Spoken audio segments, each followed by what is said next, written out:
Olá, queridos. Bom dia. Feliz sábado. É com muita alegria, assim, no coração, que eu posso falar para vocês, mesmo que à distância, por meio deste recurso, mas é bom saber que estou aqui nessa igreja, onde pisei os pés há muitos anos. Creio que no final da década de 90, então já se passaram muitos anos. Louvado seja Deus, porque nós permanecemos na fé pelas muitas vezes que Ele nos reergueu, cada vez que caímos, cada vez que nos sentimos fracos. Louvado seja Deus pelos muitos que foram sendo acrescentados dia a dia, aí na lista, na fileira dos salvos.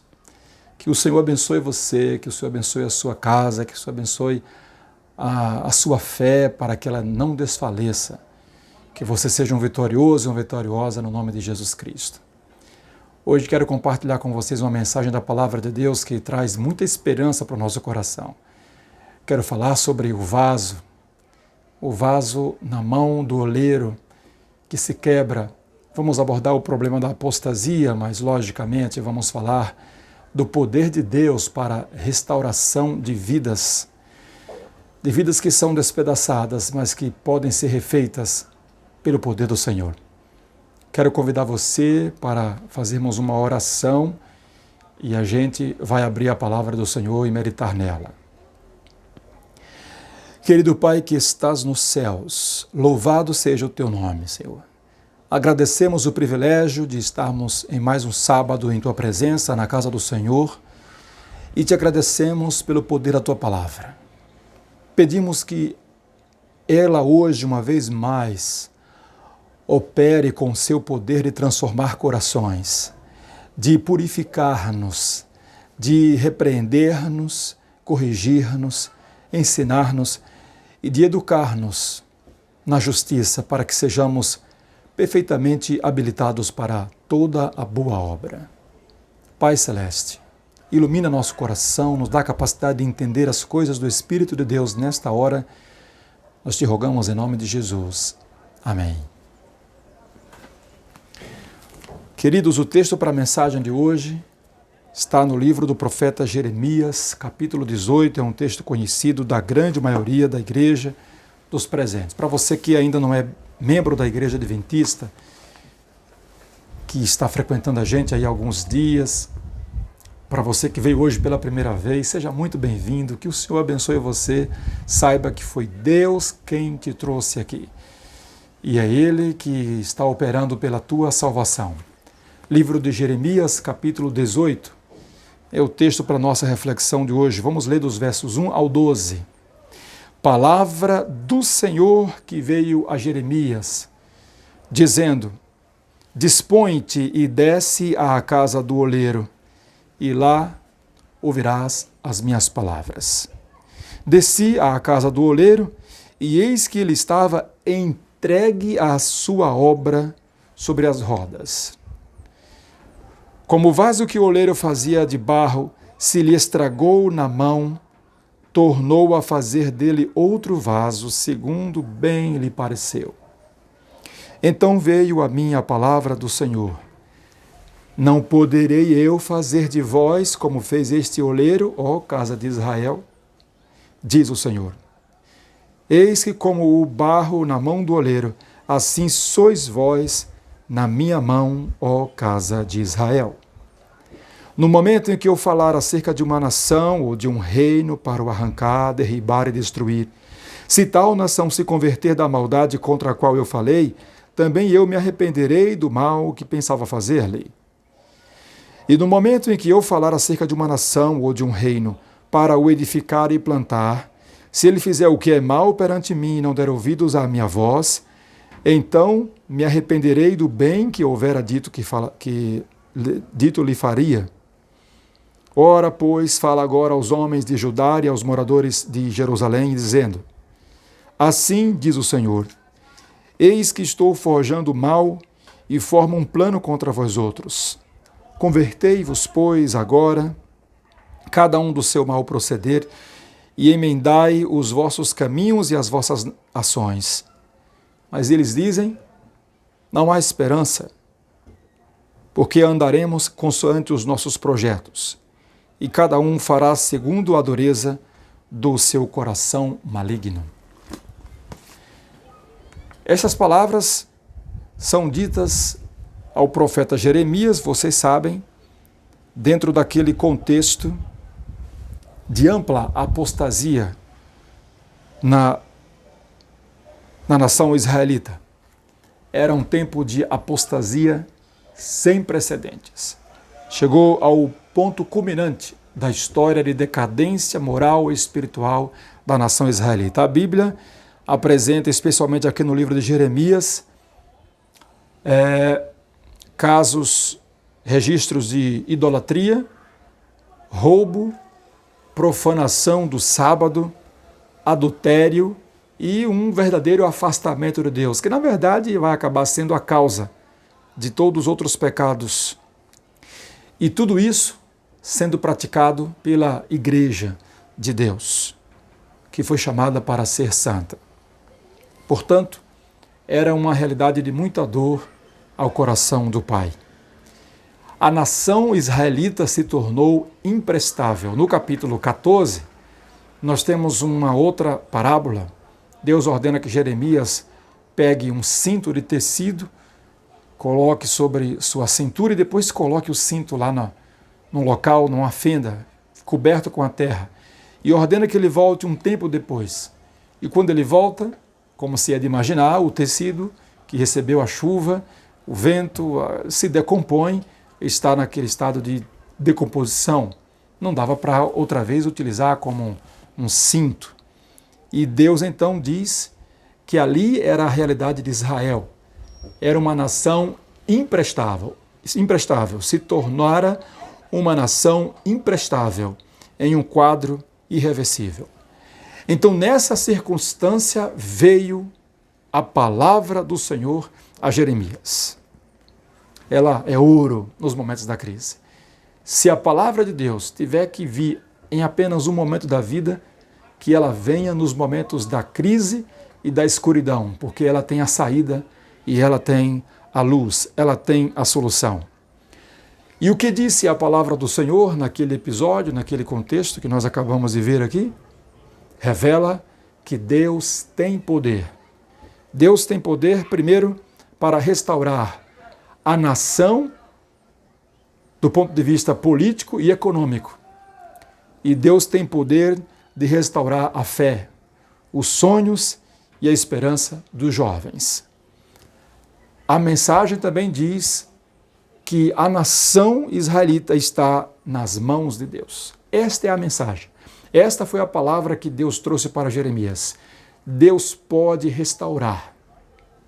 Deus pode restaurar a condição física, social, socioeconômica da nação israelita, e Deus pode restaurar a fé dos israelitas, pode restaurar os sonhos. Agora nós vamos a algumas aplicações à nossa vida. Eu selecionei 6 proposições desse texto que nós acabamos de ler, de aplicações práticas para a nossa vida. A primeira lição é que o fenômeno da apostasia não é exclusivo para um povo, em uma época, em um local. A apostasia é compatível com a nossa natureza. E todos nós devemos atentar para este perigo, este fenômeno. Pode atingir qualquer pessoa, quem nasceu na igreja, quem foi convertido depois de alguns anos, quem é líder, quem viveu nas periferias.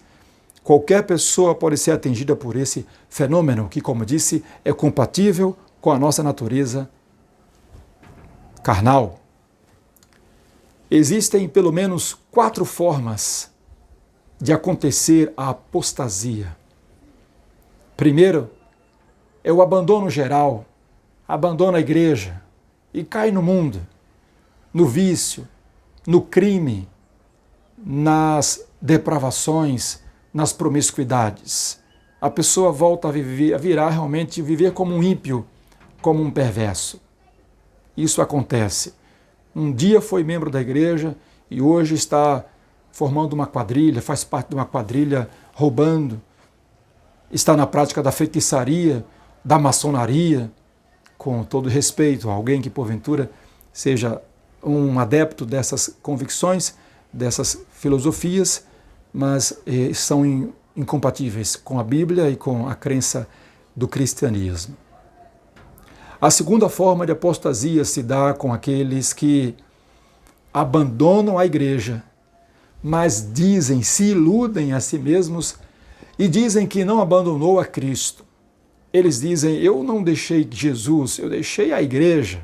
E começam a acusar a igreja e diz que a igreja só tem falsos, só tem pessoas metidas, pessoas que querem ser mais santos, mais santas do que ela. Estes ficam na sua hipocrisia, praticam uma coisa aqui, ali, escondida, e ficam dizendo, fazendo-se juízes de si mesmos. Não se unem à igreja, não colaboram com Cristo, não ajuntam e, portanto, estão espalhando, não somam, não produzem frutos, mas estão apostatados. São inúteis, são imprestáveis, embora confessem que creem em Jesus e até esperem a volta de Jesus e digam que estão salvos. Mas tem ainda um terceiro grupo, uma terceira forma de apostasia. São aqueles que, como disse no passado o pastor Alejandro Bulhon, são os perdidos dentro da igreja. Eles vão à igreja até, frequentam os cultos, pelo menos de sábado, alguns da semana, mas o coração está longe de Deus. Conforme profetizou Isaías, e Jesus reiterou essas palavras lá em Mateus capítulo 15, esse povo me honra com os lábios, mas o coração está longe de mim. Passa a semana inteira no trabalho, não teve tempo para orar ao longo da semana, não buscou o Senhor, não buscou a sua face, não buscou a sua presença, passou a semana na correria da vida e chega sábado, acorda às 8 da manhã, 9, chega na igreja às 10 horas, talvez alguns estão chegando agora, lamentavelmente. São cadáveres, estão se arrastando, não entregam os pontos, estão tudo tentando. Lamentavelmente, esses já estão nesse quadro de apostasia, ainda que de forma parcial.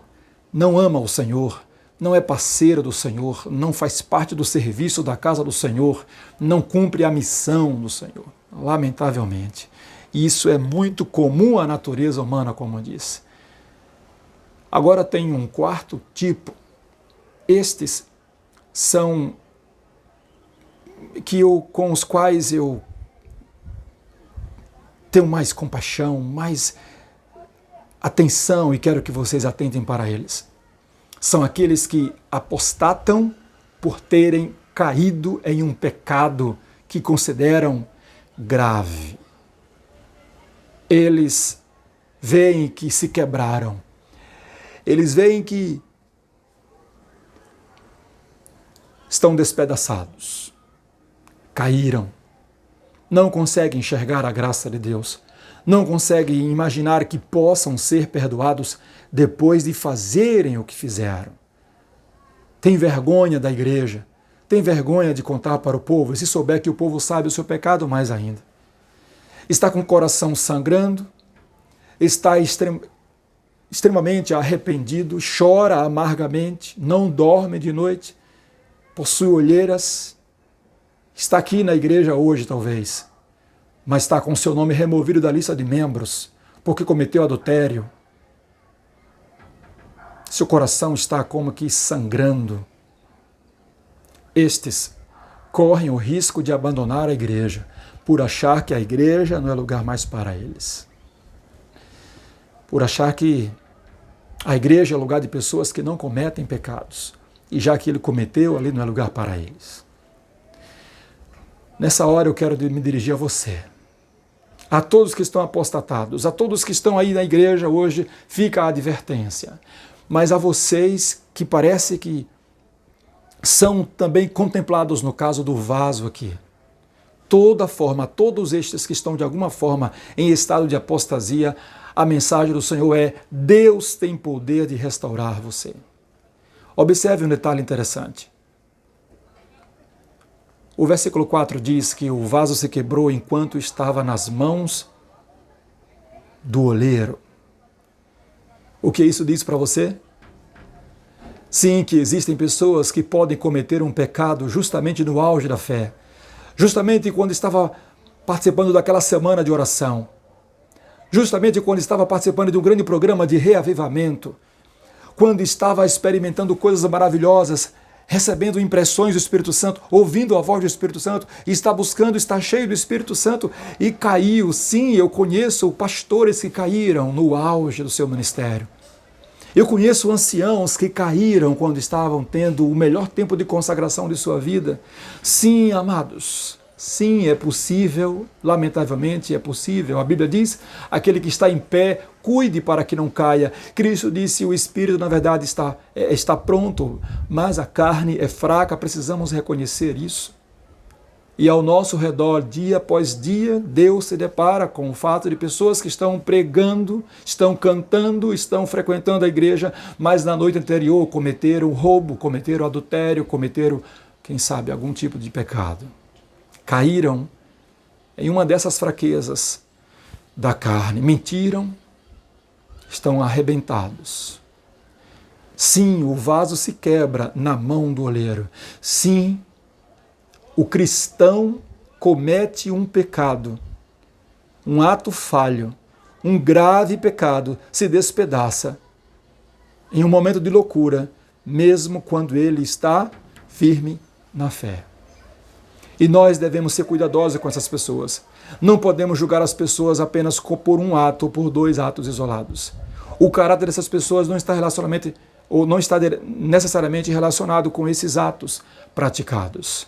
É a repetição do ato que vai formar e definir o caráter. E Deus tem poder para restaurar a vida. Deus pode perdoar você que cometeu o pecado. Deus pode perdoar você que, sendo chamado para ser luz, se tornou trevas. Deus pode perdoar você que, por um instante, serviu a Satanás, como Davi, que aconteceu. Quando Natan se dirigiu a Davi para repreender o seu pecado e dizer que ele pecou, já estava levando uma carta de crédito de perdão. Quando Davi disse, pequei contra o Senhor, não fez jejum, não fez uma oração de 2 horas, nem ficou de joelhos, nem jejuou, apenas disse, pequei contra o Senhor.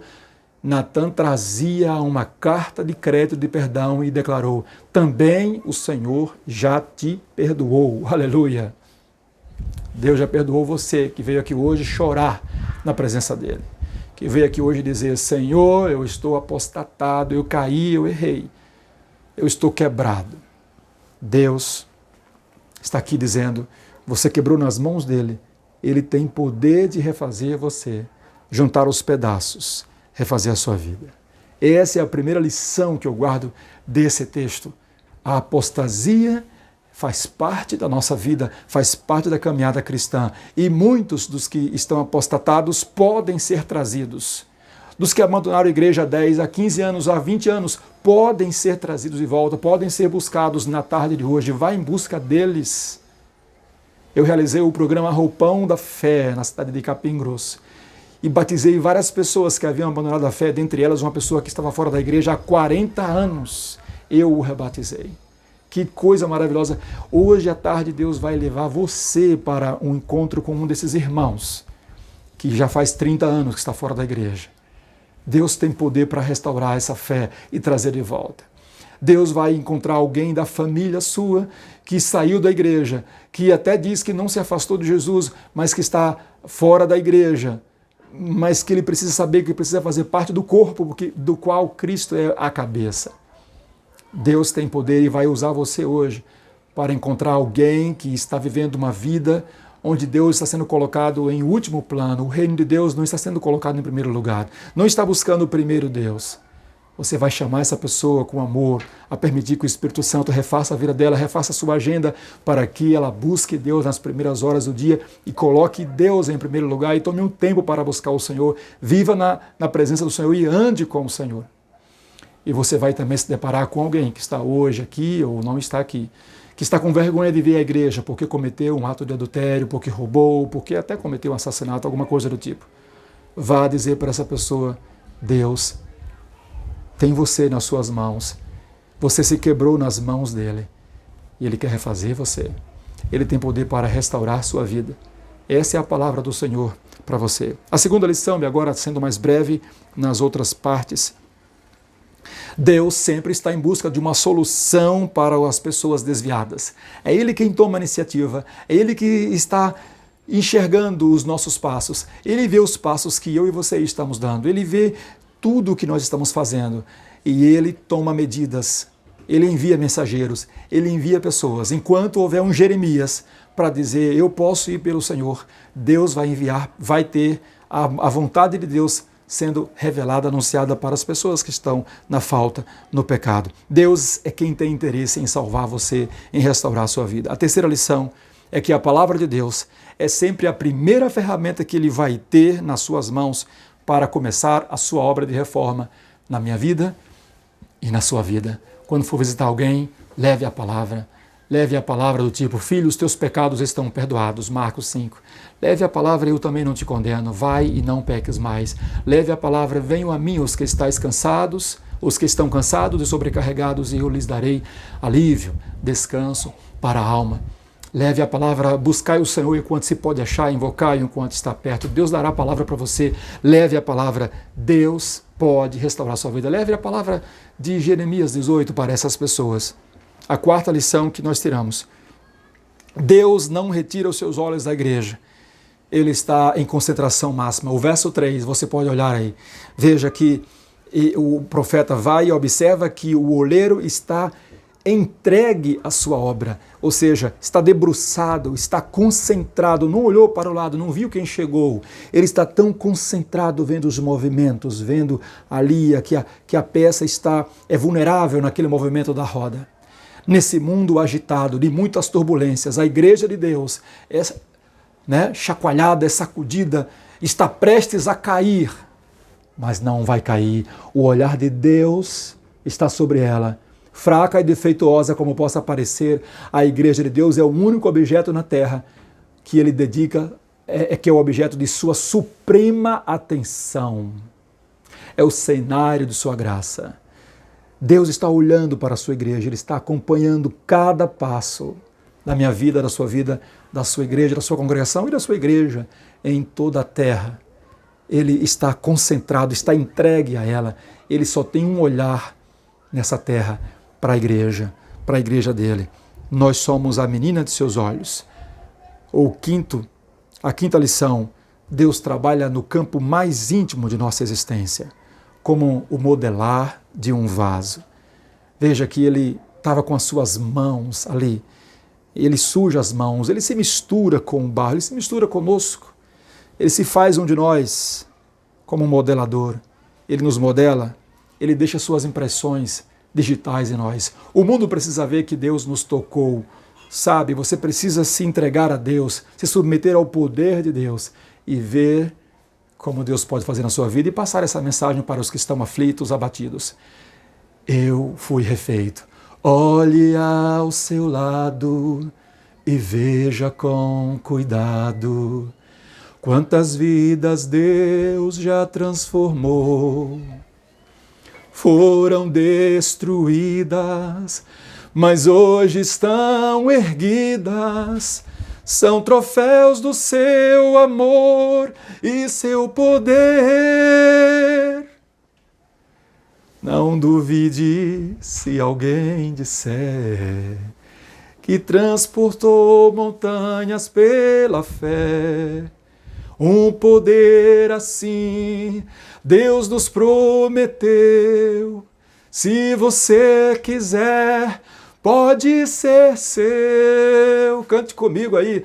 Ele vai fazer de mim um vencedor. Não importa quem eu fui ou quem eu sou. Então depois aí vocês continuam cantando essa música. Linda essa mensagem é a mensagem de Deus para você nessa manhã, meu amigo. Ele toca você, Ele toca a sua vida e você se torna uma mensagem viva de que Deus tocou você. Essa é a quinta lição. Deus trabalha no campo mais íntimo da nossa existência. Ele deixa suas marcas em nós. E a última lição dessa mensagem que eu quero compartilhar com vocês é que somente a obstinação de nosso coração e a nossa incredulidade pode impedir a obra de restauração de Deus em nossas vidas. É o que vemos, lamentavelmente, no verso 12. Mas eles dizem, não há esperança, porque nós vamos proceder consoante os nossos projetos. Deus não pode fazer absolutamente nada na vida daquele que não o busca, que não o autoriza. Eis que estou à porta e bato, disse Jesus. Se alguém ouvir a minha voz e abrir a sua porta, entrarei em sua casa, cearei com ele e ele comigo. Deus quer e tem poder para restaurar a sua vida, é a mensagem de hoje. A palavra de Deus chega até você, meu irmão, para restaurar seu coração, para restaurar seu casamento, para restaurar sua fé, para restaurar a sua igreja, torná-la uma igreja viva, vibrante, atuante. Deus tem poder para restaurar seus sonhos, sua esperança, para restaurar a sua salvação, restituir a você a alegria da salvação. Acredite nisso, creia nisso, diga, há esperança. Sim, você pode dizer, há esperança da minha parte, há esperança, porque eu creio, eu não vou seguir os meus próprios caminhos, vou me converter para o Senhor, vou me voltar para o Senhor. Esta é a mensagem de Jeremias capítulo 18. Deus quer fazer essa obra, Ele pode fazer essa obra. E você é que tem que permitir isso. O meu apelo, portanto, para você é que você ouça a palavra de Deus, que você deixe Deus tocar a sua vida. Gostaria de orar por você nesta hora e depois vamos ter uma música especial ou um hino, mas eu quero orar para entregar a sua vida para o Senhor nesse instante. Pai Celeste, aqui estão pessoas chorando, de pés, ou em pé, ou de joelhos, nessa hora, porque ouviram não a palavra de um homem, não a mensagem de um pregador, mas a palavra de Deus. Essa foi a palavra de Deus que nós ouvimos nessa manhã. Estamos certos de que o Senhor nos falou e de que o Senhor disse o que vai fazer, restaurar-nos por completo. Eu apresento a Ti, esta igreja, esses irmãos aflitos, em suas casas aí alguns deles, assistindo pela TV, pelo computador, pelo celular, mas a palavra chegou a eles. Eu rogo para que o Teu Espírito se manifeste nessas vidas, eu rogo para que o Seu poder se apodere dessas vidas e que a gente veja as marcas do Senhor, as Tuas impressões digitais e que amanhã e na próxima semana, nos próximos dias, nós vejamos um sorriso nos lábios daquele de quem chorou e vejamos os testemunhos dessas pessoas cujas vidas foram transformadas pelo Teu poder, pelo Teu perdão. Renova o ânimo, o vigor de cada um de Teus filhos, ó Pai, nós Te rogamos, em nome de Jesus. Amém. Queridos, foi uma alegria muito grande estar com vocês. Eu creio na palavra que preguei, porque eu tenho visto isso acontecer na minha vida e no meu ministério. Espero que você continue sendo alvo da obra de Deus na sua vida. Quando você caiu, Deus correu para lhe abraçar, para lhe acudir, para lhe levantar. Prossiga, temos um céu a ganhar, está perto a vinda do Senhor, mais um pouco mais, e aquele que há de vir virá e não tardará. Mantenha firme a confiança, porque ela tem uma grande recompensa. Aquele que fez a promessa é fiel. Feliz sábado, que o Senhor abençoe você. Amém.